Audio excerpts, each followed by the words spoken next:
Feel good about tomorrow night? 100%. Yeah. End it in 5. Let's go. Yeah, Let's get this to bed, and let's get a nice, much deserved vacation. Unbelievable performance last night. It's just so encouraging. Yeah. Nobody needs to get on a plane. Yeah, positive vibes, man. It's really positive. And look, you know what they say about Thursday night in Rollywood? It's a baby Friday. Baby Friday can get real loud in PNC Arena. So I hope and imagine that the atmosphere is going to be electric, and it would be fantastic. Because I think I was listening earlier, when you do, this is a little bit of a reference to that, when you do end a series on the road, and like really I'm thinking about the one that's always in my mind as a big dumb fan is Game 7 in Washington back in 2019. Oh my gosh, yes. The silence is incredible. Like, like as a fan watching from home, when you see your team go into their house and just rip it out. But we're going for positive vibes here. Yes. And positive vibes would be to end this thing in Game 5 on home ice and start to get ready for, and look, we did not think that we would be saying at this point in the juncture, in the playoffs, in the Stanley Cup playoffs, that we would be getting ready for the Eastern Conference Finals with a very good chance to go play for the Stanley Cup. When Svetch goes down, when the injuries are mounting up, you're like, yeah, maybe we can get some breaks. And now it is all there. It's fun stuff. As a big dumb fan. It is fun stuff. You've triggered in my mind. Sometimes I think about questions that I would have liked to have asked. And I don't think it's a good question to ask before a closeout game. So I probably wouldn't have asked it of Brady Shea anyway. But after the fact, I do think a good question for any of these players who have been through games that they have won, whether home or on the road, to end a series. Which is better? Mm-hmm. To do, like, I know how cool it is to do it in front of your fans and get that, like, overwhelming adulation. But exactly. So yes. in 2009, the Hurricanes closed out the 2 series that they won, Game 7 in New Jersey, Game 7 in Boston. Man, to win those on the road, I just don't know that there's anything better than that. Yeah, I think in the locker room, because especially this group does such a good job of always turning the attention back to the Caniacs. Mm-hmm. I mean, smart play, honestly. Yeah, of course, yeah. Make them feel loved. They're going to keep coming back and making noise for you. Cheap pop. Right. But ultimately, like, I think as a competitor, because that's one thing that I've heard from talking to a lot of college football and college basketball players, that even at a young age, we talk about the, home field advantage or the home court advantage. Sometimes nothing gets somebody fired up like going to play in Cameron. Mm-hmm. Like that's when you're going to see some of these players like really bring their all. They might do a little too much, might hurt their team on the way to doing it. But yeah, I think as a competitor, I can't imagine that, again, end this in 5, but, ripping the game out, ripping the series out on the road, and just that silence is a pretty incredible thing in live sports. Yeah, what I think Roy Williams has said before, hear the silence, right? Listen for the silence. All right, let's get to this. I really wanted to talk to you about this when I saw the story today. Chip Patterson, Cover 3 podcast, CBSSports.com, is here every Wednesday. Hunter Dickinson, good player, really good player, like second-team All-American, played at Michigan, 18.5 points, 9 rebounds, big guy, can shoot a little bit. Played 3 years at Michigan. Numbers are all good. Like almost 15 points as a freshman, 18 points last 2 years ago as a sophomore, 18.5 this past year. But he's transferring to Kansas, and I want to read the first quote. The people hating on me would leave their job right now for a $10,000 increase. I got at Michigan less than 6 figures. I got less than 6 figures at Michigan for the year. Okay. Thoughts? Broke boys. Yeah, broke boys. It's the same kind of issue that we say, like, when Notre Dame flies in an offensive coordinator candidate named Andy Ludwig from Utah. Utah has won the Pac-12 2 years in a row, just beat Lincoln Riley twice in the same year, back-to-back Rose Bowl appearances. Andy Ludwig, offensive coordinator at Utah, is one of the top rising stars on that side of the ball. They also bring in Colin Klein. Those who are college football fans, you don't even have to be that old to remember Colin Klein in his 2012 season at Kansas State. Kansas State, right. I remember the name. Okay. He leads the Wildcats up to a top 5 ranking in what was then the BCS rankings. He is now the offensive coordinator at Kansas State. Kansas State just won the Big 12. You fly in these rising stars, and then you promote a Gerard Parker, we're just going to call you broke. We're just going to say, you just went internal promotion when you had all these stars. And when you are Michigan, with the overall massive booster community and the overall massive revenues that athletic department generates, and your star player is now sort of bad-mouthing how much money he was able to get on the way out. 2 things here. Number 1, maybe unfairly, I judge Michigan. But number 2, I kind of judge Hunter Dickinson here. Mm-hmm. And Hunter Dickinson, who also fancies himself a podcast host. This news, by the way, the quotes come from him on his own podcast. Yeah, I think, and by the way, I have not sat down and listened to the podcast. I listen to the Canes Corner podcast. Of course you do. I listen to Cover 3 podcast. Yeah. But I don't listen to Hunter Dickinson's podcast. But I have heard, that it's okay, if you really, really like Hunter Dickinson, you probably love it. I'm sure his family and friends think it's terrific. But I am a little bit judging Hunter Dickinson for airing out all this dirty laundry. And look, he's mad because Jet Howard became the new go-to option. He shows up at Michigan, and he is a star, and now the coach's son sort of takes the alpha role from him when what should be his big season. There's a little bit of judgment there. Now, all that said, to bring us to where we are currently, Hunter Dickinson at Kansas could be a monster. Sure. Because Bill Self, with a good big man, because they did not have one this year. They got a 1 seed. They did a great job within the Big 12. They won the Big 12 regular season title. Like that, all of it was done without a good traditional big man. Hunter Dickinson can make Kansas a national championship contender with his addition, and I think it was a smart decision by Hunter Dickinson to align himself with Kansas and Bill Self. But at the same time, bad-mouthing Michigan wasn't able to pay me enough. I also think that we should bring up, does Michigan want to pay you that much if they think that your value might not be there when all things are taken into consideration? All right, it gets me to this, though, with regards to Hunter Dickinson or any player. We can take, his name out of it and put any player X, and name, image, and likeness.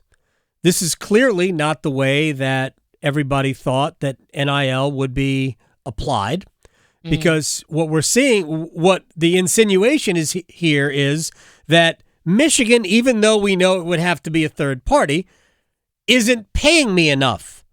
So my curiosity is, how did his deal work? Because you're supposed to do something, right? Isn't but that it wasn't double bad? So the double bad is when you're doing it for the recruits out of high school, right? Michigan needs to me. So I've heard there's a notable program in the Pac-12 that I have heard their approach to NIL was that we have a great community. We can generate a lot of money. We can put together these packages for our athletes, but we are not going to contact them at all until they get on campus. That, to me, seems like an approach that Michigan would take too. Sure. That, Michigan being Michigan men are not going to be in the business of using a third party to solicit the information and be able to potentially arrange in advance what a recruit would be able to sign once they get on campus. Much more of a, you get on campus, then we'll plug you in with all these people. So Michigan, to me, that's not the double bad. It seems more like he was at Michigan. Then he started going for the NIL deals because this all happened while he was at Michigan. Sure. And they probably just don't have the operation up and running, or the priorities are not such that they're going to be paying for a Hunter Dickinson level talent when there could be somebody else who needs to stay on the team. I mean, I'm going to say this. Juwan Howard doesn't have back-to-back Big Ten championships. And right now, Jim Harbaugh has back-to-back Big Ten championships. And that is a university that cares more about football than it does about basketball. So ultimately, it is not super surprising that they were not making Hunter Dickinson a top priority. Is there another university with more alumni. Penn State. Penn State has more alumni than Michigan, maybe Wisconsin, right? Right. But there aren't many. No, it's like of the 133 FBS universities, if you were to rank them by living alumni, I really do believe that 6 or 7 are in the top 11, all from the Big Ten. Yeah, there's no question. It goes back to our conversation how many months ago that ultimately the long game is that the Big Ten will be worth more than the SEC. Mm-hmm. The sheer alumni. Doesn't matter if Minnesota is mid in football. You need somebody to be mid. Somebody has to. And they've got hundreds of thousands and millions of alumni at the University of Minnesota. All right, to another college issue. And I saw the story 2 weeks ago when just a little story on ESPN and kind of down the side, and it said that Ohio Sportsbook pulls Alabama baseball game. And I read it and I'm like, because of irregular gambling activity on an Alabama baseball game, they pulled it off their sportsbook in Ohio. And then by the time we got to the other side of the weekend, the head coach, was it Brad Bohannon? Bohannon. So he was fired. Mm-hmm. And somewhere in the story, there is a surveillance video determined that he was involved in a phone call with somebody placing a bet in an Ohio casino. I have no clue how that is even possible, how you can determine that through a surveillance video, but whatever. Alabama decided to fire him. Then we have Iowa State athletes getting involved. All right, where are we with this? What does this mean for colleges? It shows the benefit of legalization to me. It's what I said yesterday, yes. Yeah, it's like the oversight that you get from these independent companies, the sports books, the way that they manage everything. This is their business. Anything irregular is going to get flagged, and if they sniff anything nefarious, they're calling the FBI. Right. Like that's how they determine. These are criminal matters. The Alabama baseball coach is involved in a criminal matter now. Like, this is a situation where I see this as an example not of college sports being in jeopardy because of legalized sports gambling, but instead, like, truthfully, we talked about this on the Cover 3 podcast today. We could be wrong, but I don't think that because there were football players at Iowa and Iowa State among the 26 student athletes that have been tied at either Iowa or Iowa State. They're across a multitude of sports, but there are football players involved. Sure. Look, they got IP addresses, right? Mm-hmm. You know, they might have put a $5 same game parlay on an NBA playoff game, but they did it in the facility's Wi-Fi. Right. And now all of a sudden, you're going to end up facing a punishment. You're going to end up facing some kind of suspension for a violation of NCAA rules. I think that when you have this kind of oversight, you are able to make sure that the integrity of the game is maintained, because if you are a power broker within college sports, there is nothing that could be worse for you than to have the public distrust the integrity of the competition. Right. That is what you are selling when you make all that money off your media rights deals. And when you are getting people to show up to the stadiums and watch the games on TV, you are having them come believing that the outcome has not already been decided or it has not been tampered with. And so it is actually, to me, this story is first, it is a benefit of legalized sports gambling because of the oversight and the regulation. And number two, my bet, get it, is that a lot of these violations are going to end up being relatively minor and not something that is associated with true criminal activity, because true criminal activity in the sports gambling space, as I understand it, is not so dumb that you're going to go place a bet on the university Wi-Fi. Except that we already saw Detroit Lions players do it en masse at their facility. It's against the rules to place a bet, even if it's not on an NFL game at team facilities. There were players involved that bet on football and those players will have to be have They to get apply punished. for reinstatement for after a year. So they will miss a year. But most of the infractions are a six game suspension. But this is where, and I got two quick things before we go. This and one more. This is where, though, the average person looks at this and says the problem is because it is so easy for these players now. It's easier. I know it's so easy, but easier. Like when I was in college, there was a bookie on every floor. Literally every floor of every dorm had somebody making book on sports because they knew nobody knew how to do it. But now for people who don't have that, it's easier if it's legal in your state to do it. Does it not put more of the onus on the universities to hammer home, you cannot do this here?